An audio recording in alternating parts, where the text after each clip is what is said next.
देखिए गर्मियों का सीज़न चल रहा है और गर्मियों में पीने के लिए यार पानी तो ठंडा चाहिए होता है। तो आप क्या करते हो, कई सारे लोग फ्रिज का पानी पीते हैं लेकिन उसमें उतना मज़ा नहीं आता। हम क्या करते हैं, घरों में मटकी का घड़ा लेकर आते हैं, मिट्टी का घड़ा लेकर आते हैं, ठीक है, उसको मटकी बोलते हैं। तो वो मटका लेके आते हैं, वो मिट्टी का घड़ा लेके आते हैं, तो उसके अंदर पानी ठंडा हो जाता है। लेकिन जो हमारे स्टील के घड़े होते हैं, जो लोहे के घड़े होते हैं, उनके अंदर पानी ठंडा नहीं होता है। लेकिन उस मिट्टी के घड़े में ऐसा क्या है कि पानी एकदम चिल्ड हो जाता है, ठंडा हो जाता है, पीने में मज़ा आता है, मिट्टी की सौंधी सौंधी खुशबू भी आती है। यहाँ भी कोई साइंस लगती है क्या सर? साइंस का टीचर हूँ, साइंस लगा के बताऊंगा।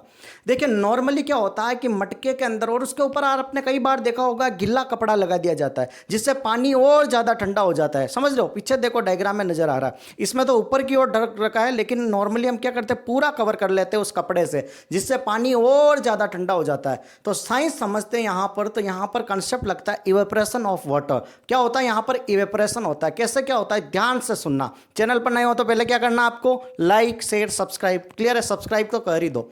ओके, अब हम बात करते हैं कि पानी जैसे ही हमने घड़े के अंदर भर दिया, और घड़े के अंदर जो मिट्टी का घड़ा होता है उसमें क्या होता है, छोटे छोटे से छिद्र होते हैं। समझ रहे हो, छोटे छोटे से छिद्र होते हैं, वहां से क्या होता है, पानी बाहर निकलता है। इतना भी नहीं निकलता, लेकिन आप कभी देखना नया मटका लाकर रखोगे तो पानी भर जाएगा उसके अंदर। तो उसमें क्या होता है, छोटे छोटे छिद्र होते हैं, वहां से पानी निकलता है। समझ में आ गया?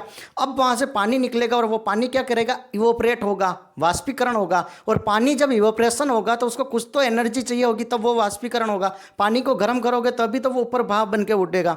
तो वहां पर जो हीट होती है ना, जो अंदर पानी भरा होता है, उसकी हीट उसको मिल जाती है। समझ रहे हो? और उससे क्या होगा, इवेपोरेशन हो जाएगा। और इवेपोरेशन होकर वो तो ऊपर उठ जाएगा पानी, लेकिन अंदर पानी ठंडा हो जाता है, क्योंकि वो हीट, वो उष्मा बाहर निकल रही है। समझ रहे हो? और अपन नहीं कहते जितनी हवाएं ज़्यादा बहेगी, जितनी एयर बहेगी, उतना ज़्यादा उसका इवेपोरेशन होगा, उतना वाष्पीकरण होगा, उतना पानी जल्दी ठंडा होगा।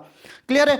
और एक हम बात करते हैं कि यहाँ पर हम कपड़ा लगाते हैं, तो जो कपड़ा लगाएंगे, जो गिल्ला कपड़ा लगाते हैं, उसका एरिया और ज़्यादा होता है। तो वो क्या करेगा, मटके के साइड में जो छिद्र से पानी निकलेगा वो कपड़े के कांटेक्ट में आएगा और वहाँ से इवेपोरेशन होगा, तो वो हीट अंदर की बाहर खींचेगा। सेम वही प्रोसेस वाष्पीकरण होगा, तो उससे एक्स्ट्रा एरिया मिल रहा है, प्रोसेस ज़्यादा फास्ट हो रही है, इसलिए पानी अंदर ठंडा होता है। समझ में आ गया? स्टील के घड़ों में कुछ छेद वगैरह होता है क्या? ऐसा कुछ होता ही नहीं है।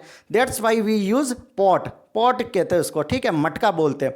तो यूज़ क्यों करते हैं, उसमें पानी ठंडा क्यों रहता है? आपको कंसेप्ट पता चल गया। कपड़ा क्यों लगाते हैं? कपड़ा लगाते हैं ताकि और ज़्यादा ठंडा रहे, क्योंकि उसको एक्स्ट्रा एरिया मिल जाता है। ज़्यादा एरिया मिलेगा तो ज़्यादा इवेपोरेशन होगा, और ज़्यादा इवेपोरेशन होगा तो ज़्यादा हीट बाहर निकलेगी, और ज़्यादा हीट बाहर निकलेगी तो पानी अंदर ठंडा हो जाएगा। Thank you so much. Channel पर नए हो तो लाइक शेयर सब्सक्राइब।